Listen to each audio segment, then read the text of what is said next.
பகுதியில் நீங்கள் வந்து ஜன்னல் வச்சிங்கனாலும் உங்களுக்கு அது இருக்கலாம், வைக்கலாம். ஜன்னல்கள் ரெட்டைப்படையில் இருக்கணும். எல்லா ஜன்னலும் நீங்கள் கணக்கு பண்ணணும். ரூம் ஜன்னல், பாத்ரூம் ஜன்னல், எல்லா ஜன்னலும் நீங்கள் பார்க்கும்போது ரெட்டைப்படையில் தான் இருக்கணும்.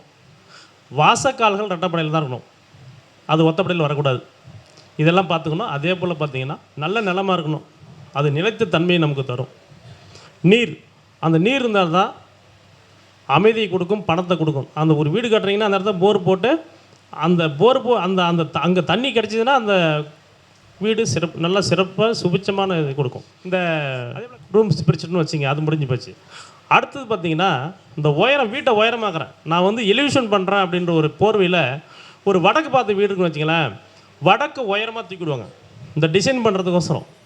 தெற்கு பள்ளமாயிடும். அந்த மாதிரி வீடு கட்டினா வடக்கு உயர்ந்து போய் தெற்கு தாழ்ந்து போச்சுன்னா செல்வம் அழியும். சிறப்புரையாற்றுள்ள வராகமிகிற ஜோதிட பயிற்சியினுடைய நிறுவனர் மதிப்பிற்குரிய ஏழுமலை ஐயா அவர்கள் வாஸ்துவின் நுணுக்கங்கள் என்ற தலைப்பில் சிறப்புரையாற்றுவார். ஐயா அவர்களை பேச வருமாறு அன்போடு அழைக்கின்றோம். இருகுழை கோமலம்தால் புஷ்பராகம் 2 கண்ணும் குறுமணி நீளம் கைகள் கோமேதகம் நகம் கூர் வைரம் திருநகை முத்து கனிவாய் பவளம் சிறந்தவல்லி மரகதநாமம் திருமேனியும் பச்சை மாணிக்கமே. எல்லாம் வல்ல உலகநாயகன் விநாயகப் பெருமானின் பொற்பாதங்களை வணங்கி என்னுடைய குருநாதர் மருதமலை அவர்களை மனதிலே எண்ணி நம்முடைய வாஸ்து ரகசியங்கள் நுணுக்கங்கள் பற்றிய விஷயங்களை நம்ம பார்க்க போகிறோம். ஒரு வாஸ்து அப்படின்னு பார்த்தோம்னா நாம் எல்லாமே இருக்கிறது எங்கே இருக்கிறோம்? வீட்டில் தான் இருக்கோம். வீடு இல்லாத யாராக இருக்கீங்களா? எல்லாம் வீட்டு வசதி வாரத்தில் சொல்லி ஒரு வீடு வாங்கி கொடுத்துருவோம். அப்போ வீடுன்றது ரொம்ப முக்கியத்துவம் வாய்ந்ததுங்க. எங்கே நம்ம படுத்துக்கிறோமோ அங்கேருந்து தான் நம்முடைய எண்ணம் செயல் எல்லாமே வந்து செயல்படும். அப்படி பார்க்கும்போது வீடு என்பது ஒரு மனிதனுக்கு லக்னத்துக்கு 2ஆம் இடம். அது சின்ன வீடு, அது சிறிய வீடு, ஒரு கம்மியாக ஒரு பெட்ரூம், ஒரு கிச்சன், ஒரு ஹால் இப்படி இருக்கும். 4ஆம் இடம் அப்படின்றது கொஞ்சம் பெரிய வீடுன்னு வச்சிங்களேன். அப்போ ஒரு ஜாதகத்தில் லக்னத்துக்கு 2, 4 அதிபதியுடைய தசா புத்தி காலங்களில் வீடு கட்ட அந்த ஜாதகருக்கு வாய்ப்பு கண்டிப்பாக ஏற்படும். சரி, வீடு கட்டுறதுக்கு அந்த தசாபுத்தி வந்த பிறகு ஜாதகம் பார்க்க வருவாங்க, நம்ம சொல்லிடலாம். அப்போ வீடு கட்டுவதற்கு ஒன்று லக்னத்துக்கு 2, 4 இந்த இடங்களை வந்து குரு பார்வை இருந்தாலும் வீடு கட்டலாம். 4ஆம் பாவாதிபதி உங்கள் லக்னத்துக்கு 2 கூடிய கிரகமோ 4 கூடிய கிரகமோ உங்கள் 2ஆம் இடத்தையோ 4ஆம் இடத்தையோ பார்வை செய்யும் காலத்துலேயும் வீடு கட்டலாம். இப்படி அந்த வீடு கட்டக்கூடிய நேரம் வரும்போது ஜோசியர்கிட்ட வந்து நம்ம கேட்பாங்க. இப்போ வீடு கட்டுற அமைப்பில் பார்க்கும்போது ஒரு இடம் தேர்வு செய்வீங்க, அது பூர்வீகத்தில் கட்டலாமா அல்லது வாங்கின இடத்துல கட்டலாமான்னு கேட்பாங்க. இப்போ பூர்வீகம் அப்படின்னு பார்க்கும்போது லக்னத்துக்கு 5ஆம் இடம் உங்களுடைய பூர்வீக சொத்து அப்படின்னு பார்க்கும்போது இந்த 5ஆம் அதிபதி 6, 8, 12 மறைஞ்சதுன்னு வச்சிங்களேன், உங்கள் பூர்வீக சொத்துன்றது 5ஆம் இடம். 6ஆம் இடத்துலையோ 8ஆம் இடத்துலையோ 12ஆம் இடத்துலையோ மறைஞ்சதுன்னா பூர்வீக சொத்தில் வீடு கட்ட வேண்டாம். இல்லை என்ன பண்ணலான்னா நீங்கள் வாங்கின இடத்துல வீடு கட்டலாம், வாங்கின இடத்துல வீடு கட்டலாம்.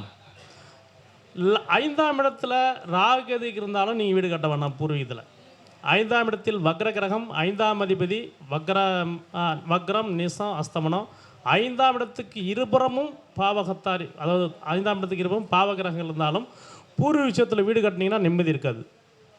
அப்போ 5ஆம் இடம் கெட்டு போச்சு அப்படின்னா அந்த இடத்துல தான் வீடு கட்டணும். ஒரு சில நேரத்தில் வந்து பூர்வீக சொத்தும் இருக்கும், வாங்கின சொத்தும் இருக்கும். வசதியானவங்க வாங்கின சொத்தில் வீடு கட்டலாம், ஆனால் அந்த பூர்வீக சொத்து மட்டும்தாங்க இருக்குது, வேறு நீட்டில் வாங்கிறதுக்கு பணம் இல்லை, அப்புறம் வாங்கி வீடு கட்டுறதுக்கும் என்கிட்ட பைசா இல்லை அப்படின்றவங்களுக்கு இந்த இடத்த என்ன பண்ணணும்னா பூர்வீக சொத்தை ஒரு நல்ல வசதி, நல்ல ஒரு மழை பெஞ்ச இடத்துல, மழை பெஞ்ச காலத்தில் நல்லா ஈரப்படுத்தி நல்லா உழவணும், நல்லா தளர ஓட்டி நவதானியங்களை வாங்கி விதைக்கணும்.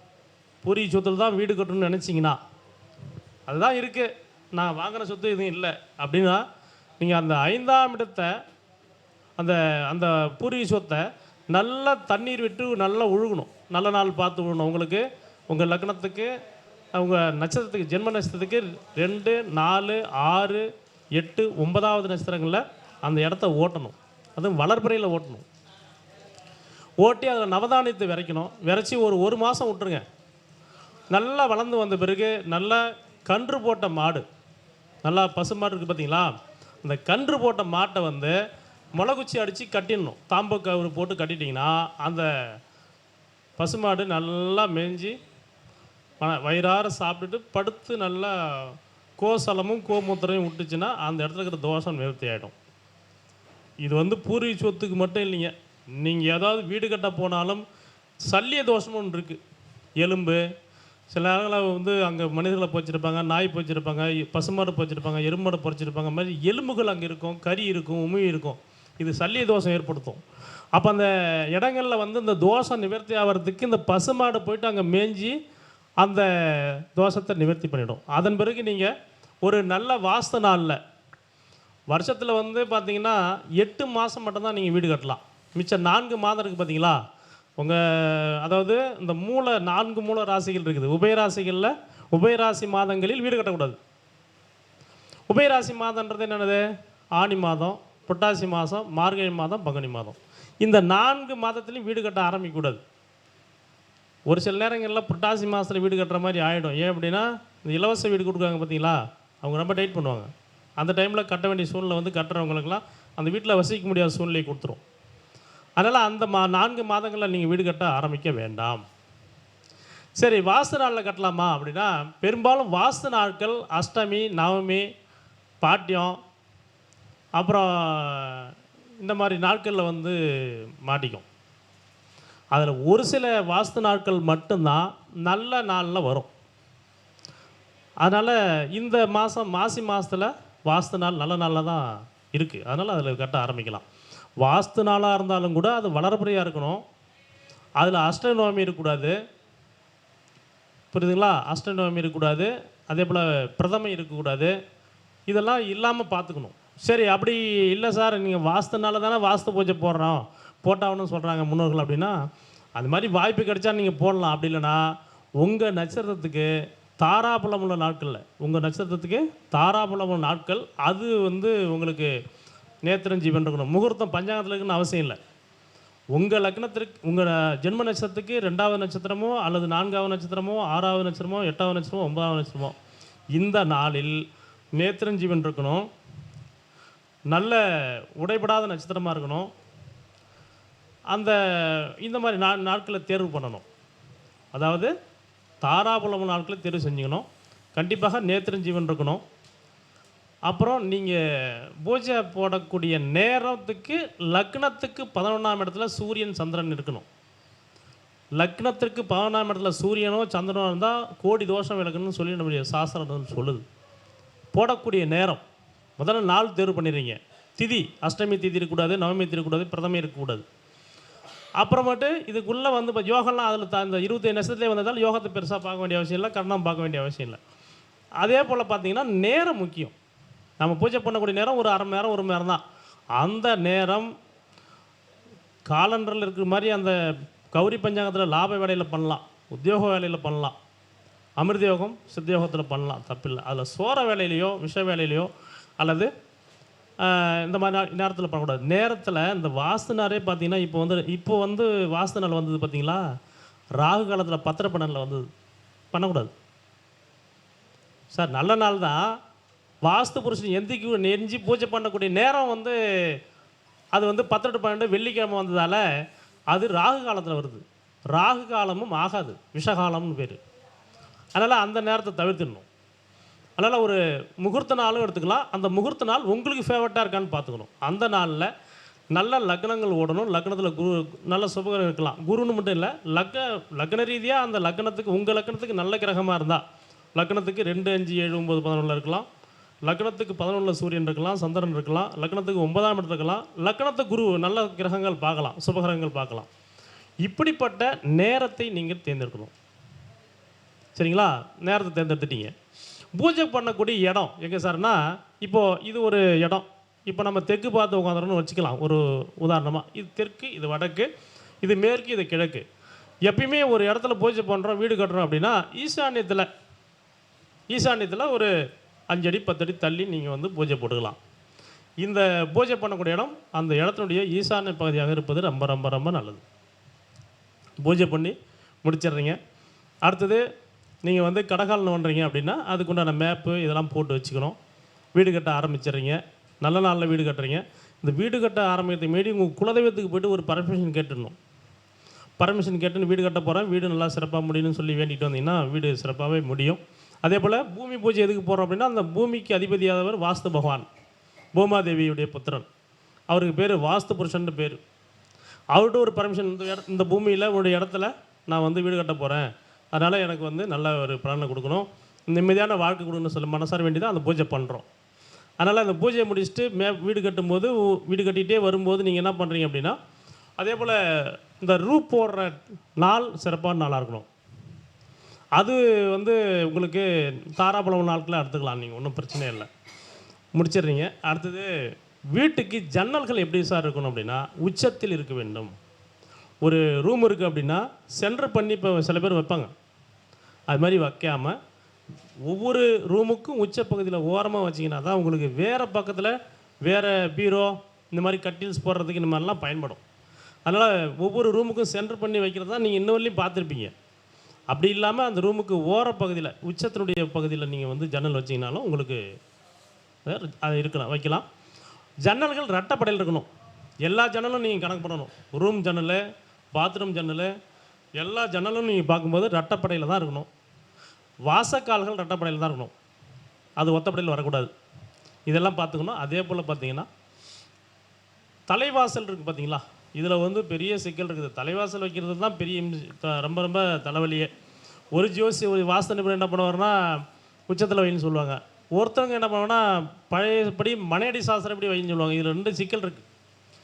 இப்போ கிழக்கு வாசல் தெற்கு வாசலுக்கு பிரச்சனையே இல்லை, வாஸ்துப்படியும் வந்துடும், மனையடி படியும் வந்துடும். இது எப்படி வைக்கிறது அப்படின்னா, இப்போது 27 அடி, அப்போ ஒரு கிழக்கு பார்த்த வீடு, நம்ம ஒரு உதாரணமாக நம்ம கிழக்கு பார்த்த வீடு எடுத்துக்கலாம். கிழக்கு பார்த்த வீட்டுக்கு தெற்கு வடக்கு 27 அடி இருக்குங்க. உதாரணமாக ஒரு 27 அடி இருக்குன்னு வச்சுங்களேன். இது 9 கிரகத்துக்கு பங்கிட்டு கொடுக்கணும். கிழக்கு பார்த்த அதாவது கிழக்கு வாசலுக்கு உள்ள வீட்டுக்கு தெற்கு வடக்கு அளவு எவ்வளோன்னா 27. இப்போ 9 கிரகத்துக்கு பங்கிட்டு கொடுத்தீங்கன்னா எவ்வளோ வரும்? 3 அடி ஒரு கிரகத்துக்கு வரும். சூரியனுக்கு 3 அடி, சந்திரனுக்கு 3 அடி, செவ்வாய்க்கு 3 அடி, அதே விட புதனுக்கு குரு, இந்த மாதிரி 9 கிரகத்துக்கும் 9 27 அடி வந்துடும். இது என்ன பண்ணணும்னா, நீங்கள் வந்து ஈசான்ய மூலையிலேருந்து 1 2 3 சூரியன் சந்திரன் செவ்வாய் இந்த 3 கிரகத்துக்கு கழிச்சிடணும். அப்போ 3 கிரகத்துக்கு 9 அடி போச்சு. 9 அடிக்கு மேலே 18 அடிக்குள்ளே நீங்கள் வாசல் வைக்கலாம். 9 அடி அடுத்து நீங்கள் வந்து தலைவாசல் வைக்க ஆரம்பிச்சிடலாம். தலைவாசலில் வெண்டிலேட்டர் இல்லாமல் இருக்கிறது ரொம்ப நல்லது. சூரிய பலகை வைக்கிறாங்க பார்த்தீங்களா, அது இல்லாமல் இருந்தாவே ரொம்ப நல்லது தான். சூரிய பலகை வச்சு அதில் சாமி கொண்டு வந்து வைக்கிறாங்க. தெய்வ விக்கிரகங்கள் அதை வைக்கும்போது அது தோஷத்தை ஏற்படுத்துது. இயற்கை சீன் வைக்கலாம், கிளி, பறவைகள், திராட்சை கொத்து, இந்த மாதிரி விஷயங்கள்லாம் வைக்கிறது ரொம்ப நல்லதுங்க. கோயிலில் வைக்கிற மாதிரி யானை போட்டு அதில் மகாலட்சுமி போட்டுலாம் வைக்கிறாங்க. அதெல்லாம் வந்து இந்த பெண்களுடைய அந்த காலத்தில் தூய்மை இல்லாத காலத்தில் நம்ம அதை தொடர மாதிரி தாண்டி போகிற மாதிரி இருக்கிறதால ரொம்ப அது சங்கடத்தை கொடுக்கும். அதனால் முடிஞ்ச வர வெண்டிலேட்டர் இல்லாமல் வைக்கிறது ரொம்ப நல்லது. இந்த சைடில் வந்து ஜன்னல் மாதிரி வைக்கிறாங்களா, அது வச்சுக்கலாம், ஒன்றும் தப்பில்லை. அது செவத்து கணக்கு தான், அது வந்து பெருசாக பாதிக்காது. வெண்டிலேட்டர் வச்சிங்கன்னா அதில் வந்து சாமி படங்கள் வைக்க வேண்டாம். ஒரு வீட்டுக்கு வீடு கட்டுறீங்க அப்படின்னா மரம் வந்து ஒரே மரமாக இருக்கணும், ஒரே ஜாதி. தேக்குனா தேக்கு, கடம்புனா கடம்பு, காணா தேக்குனா காணா தேக்கு, இப்படி ஒரே ஜாதியாக இருந்தால் உங்களுக்கு வந்து பணம் செல்வத்தை அள்ளி கொடுக்கும். 2 வைக்கிறீங்க அப்படின்னா அதில் வேம்பு பயன்படுத்திக்கலாம். எதுக்கு? ஜன்னலுக்கு மட்டும் வேம்பு பயன்படுத்தலாம், மிச்ச ரூம் வாசகாலுக்கோ தலைவாசலுக்கோ வேம்பு பயன்படுத்தக்கூடாது. சரிங்களா? அப்போ இல்லை சார் எனக்கு வந்து ரொம்ப கம்மியாக இருக்குது அப்படின்னா, அது இந்த பீவேல மரம்னு ஒன்று இருக்கும், அந்த மரத்தில் கூட இப்போ வாசக்கால் விற்கிறாங்க, ரெடிமேடு வாசக்கால். ஆனால் ரெடிமேடு வைக்க வேணாம், நீங்கள் வாங்கியே வைங்க. அதனால் தயவு செஞ்சு நீங்களே மரத்தை பார்த்து வாங்குறது ரொம்ப நல்லது. அப்போ தேக்கு மரம் வந்து பணத்தை தேக்கி வைக்கணும்னு சொல்லுவாங்க. அதே போல் கடம்பு மரம், இந்த மாதிரி நல்ல மரம்லாம் வைக்கலாம், ஒன்றும் பிரச்சனை இல்லை. இதில் வந்து இப்போ ஜன்னல் பார்த்துட்டோம், வாசக்கால் பார்த்துட்டோம். அடுத்தது இந்த ரூப் இருக்குது பார்த்தீங்களா, அதாவது தரையிலேருந்து அந்த சீலிங் இருக்குல்ல, அந்த உயரம் குறைஞ்சது 10 அடி குறையக்கூடாது. நீங்கள் எந்த அளவுக்கு உயரமாக இருக்கோ அந்த அளவுக்கு உங்களுக்கு வந்து வாழ்க்கையில் உயரக்கூடிய தன்மையை கொடுக்கும். ரொம்ப லோ ரூப் போடக்கூடாது, அது கடனை ஏற்படுத்தும். 8 அடி 9 அடிலாம் வைக்கக்கூடாது. 10 அடிக்கு மேலே வைங்க, 10 அடிக்கு மேலே வைங்க, அது ரொம்ப செல்வத்தை கொடுக்கும், காற்றோட்டத்தை கொடுக்கும். பஞ்சபூதத்தில் நிலம் நல்ல நிலமாக இருக்கணும், அது நிலைத்த தன்மையை நமக்கு தரும். நீர், அந்த நீர் இருந்தால் தான் அமைதியை கொடுக்கும், பணத்தை கொடுக்கும். அந்த ஒரு வீடு கட்டுறீங்கன்னா அந்த இடத்துல போர் போட்டு அந்த அந்த அந்த அங்கே தண்ணி கிடச்சிதுன்னா அந்த வீடு நல்ல சிறப்பாக சுபிச்சமான இது கொடுக்கும். அதே போல் காற்றோட்டம் உள்ள வீடாக இருக்கணும். அதுக்கு தான் ஜன்னல் அதிகமாக வைக்கிறது. காற்றோட்டம் இருந்தால் தான் உங்களுக்கு சிந்தனை திறன் அதிகமாகும். ஏன்னா காற்று என்பது புதன் இல்லைங்களா. அடுத்தது நிலம், நீர், நெருப்பு, அப்புறம் அக்னி. அந்த சமையல் கட்டு தான் ஒரு இப்போ நம்ம எப்படி நம்ம சமைச்சு சாப்பிட்றோமோ அது வந்து அக்னி மூலையில் கிழக்கு பார்த்து சமைப்பது தான் சிறப்பு. அது இல்லாமல் வாயு மூலில் நீங்கள் வந்து சமையல் கட்டு 2ஆம் பட்சமாக வைக்கலாம், தப்பில்லை. அப்படி வைக்கும்போது அந்த வாயு மூலம் வாயு பகவானுக்கு உரிய இடம். அங்கே சமைக்கும்போது அந்த அந்த உணவுடைய சுவையை அந்த வாயு பகவான் எடுத்துக்குவார். சுவை வந்து அந்த உணவில் இருக்காது அதிகமாக. அதனாலே சண்டை வரும், என்ன சமைச்சிக்கிற அப்படின்னு சொல்லி வீட்டில் சண்டை வரும். அதனால் வாயு மூலையில் 2ஆம் பட்சமாக வைக்கலாம் ஒழிய அந்த இடத்துல தான் வைக்கணுன்ற விதி இல்லை. அக்னி மூலை பெஸ்ட்டு. பெட்ரூம் என்பது மாஸ்டர் பெட்ரூம். ஒரு வீட்டினுடைய தலைவன் தலைவி தென்மேற்கு மூலையில் தான் படுக்கணும்.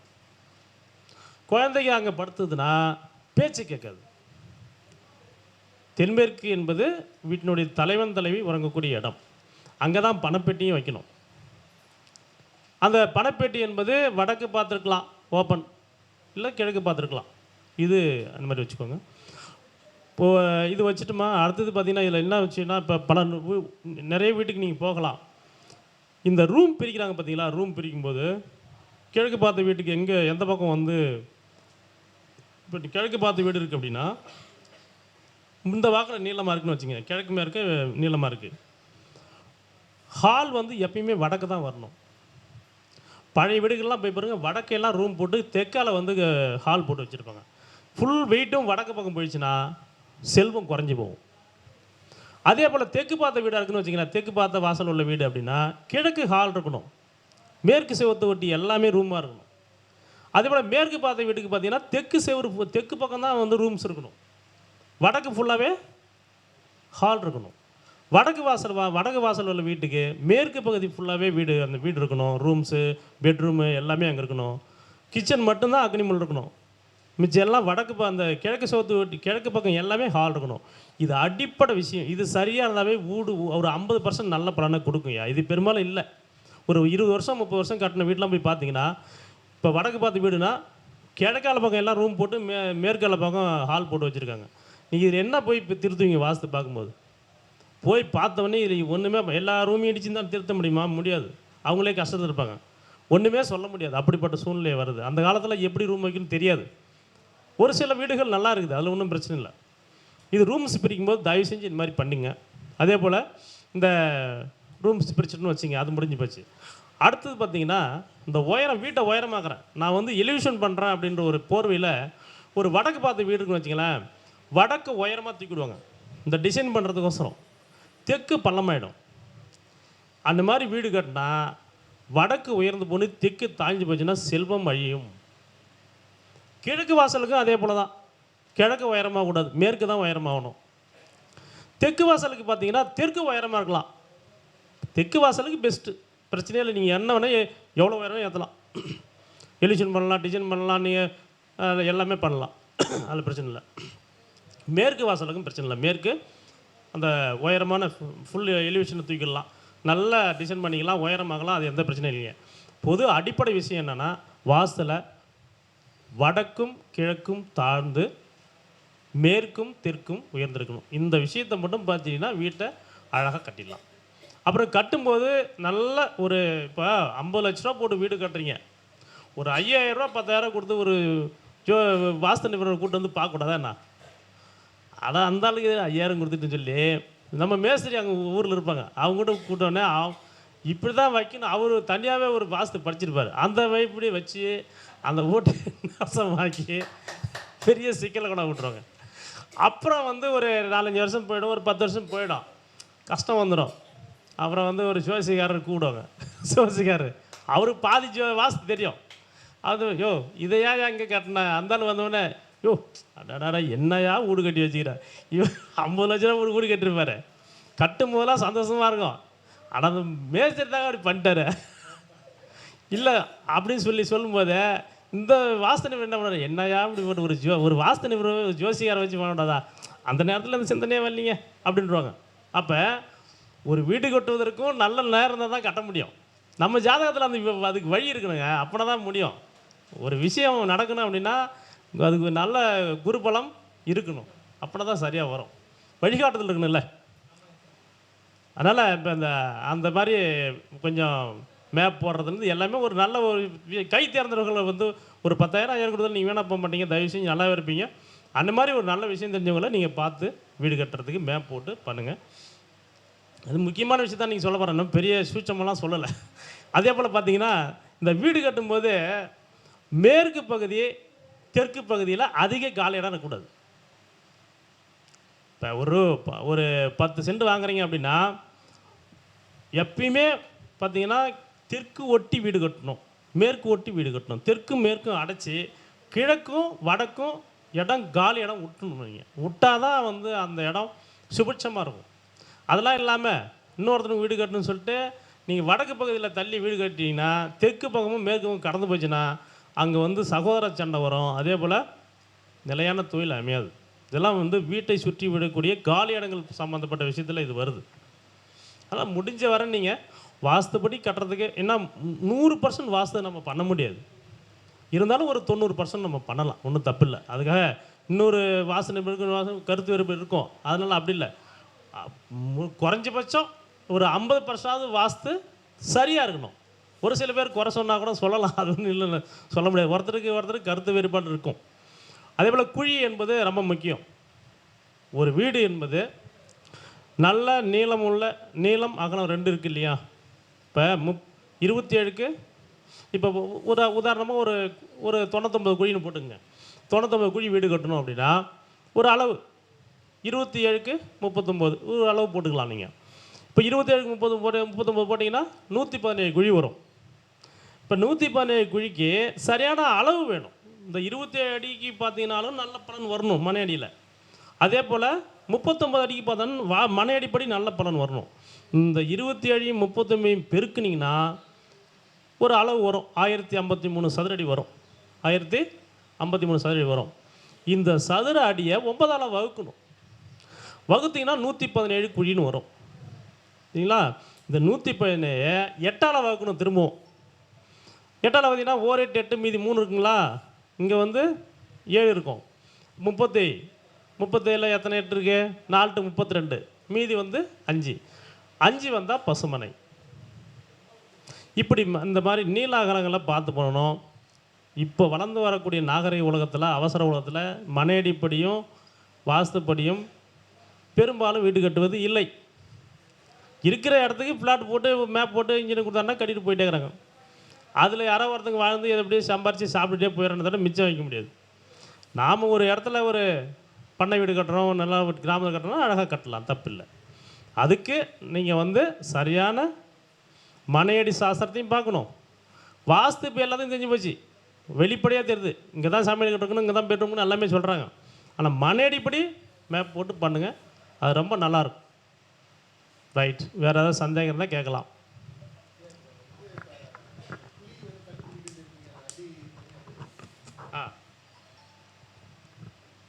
குழி எப்படி கண்டுபிடிச்சிங்க கேட்குறீங்களா?